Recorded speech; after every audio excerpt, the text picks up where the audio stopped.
सरकटे का आतंक।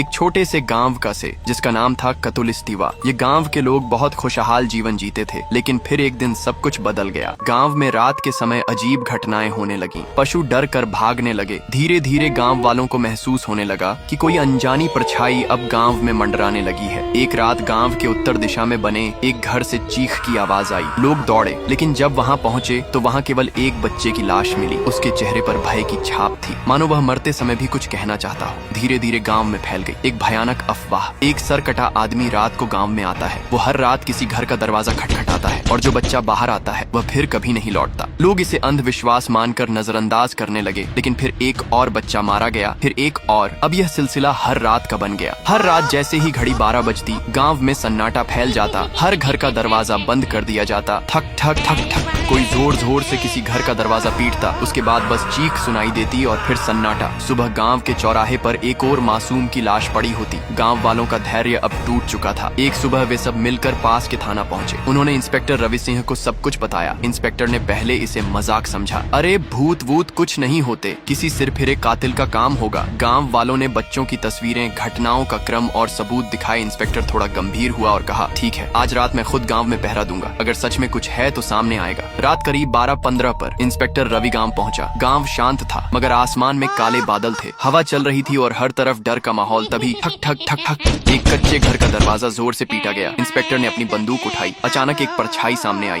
बिना सिर वाला आदमी उसका वह सीधे इंस्पेक्टर की ओर बढ़ा। रुक जा, नहीं तो गोली मार दूंगा। इंस्पेक्टर चिल्लाया। धाएं धाएं। गोलियां चली, लेकिन परछाई हवा में गायब हो गई। इंस्पेक्टर को कुछ समझ नहीं आया कि वो कहाँ गया। तभी पीछे से एक झटका और इंस्पेक्टर की लाश जमीन पर गिर गई। सुबह इंस्पेक्टर की लाशें गांव के बीचों बीच रखी थी। अगली रात फिर वही दस्तक। इस बार शिकार बना आरव, 10 साल का एक मासूम बच्चा। वो जब किसी ने दरवाजा खटखटाया, शायद बाबा होंगे सोचकर, उसने दरवाजा खोला और फिर वही अंधेरा, वही कुल्हाड़ी, वही साया। सुबह आरव की लाश गांव के बीचों बीच रखी थी। आरव का एक बड़ा भाई था, नारुतो। वो शहर में पढ़ता था, लेकिन जब उसे भाई की मौत की खबर मिली तो वह रोते हुए गांव पहुंचा। भाई की हालत देखकर उसका दिल कांप गया। वो फूट फूट कर रोया, लेकिन फिर उसकी आंखों में आंसू नहीं, आग थी। वो आरव की कब्र पर गया, हाथ जोड़कर कहा, भाई मैं तुझे बचा नहीं पाया, पर अब मैं तुझे न्याय दिलाऊंगा। मैं उस सरकटे साए से बदला लेकर रहूंगा, चाहे मेरी जान ही क्यों न चली जाए। किया नारुतो सरकटे को मर पाएगा। उस देखने के लिए फॉलो कर कमेंट करो पार्ट 2।